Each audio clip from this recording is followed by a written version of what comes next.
আসসালামু আলাইকুম। বিসমিল্লাহির রহমানির রহিম। কি রাজনীতি বাংলাদেশে চলতেছে যা বলার সাধ্য নাই। একজন কর্মী সেও যদি জেলখানায় বসে তার স্ত্রী পুত্রকে দেখতে না পারে, এমন রাজনীতি করার দরকার কি ভাই? যে সময়ের কালে সাপোর্ট দিবে না তার পিছে ঘুরে তো কোনো লাভ নাই। যাক, আমি দোয়া করি এবং দেশবাসীর কাছেও দোয়া কামনা করছি,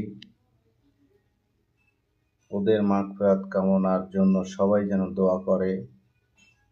মানুষ মানুষের জন্য, সে যে দলই হোক, কিন্তু তার লাশটা পর্যন্ত দাফন দেওয়ার সুযোগ দিল না। এটাই ব্যর্থতা বর্তমানের যে সরকার। জানি না কি আইন, এই আইনের কোনো মানি হয় না। বাংলাদেশে যত আইন আছে তার মধ্যে মনে করি আমি এটা বড় কঠিন আইন।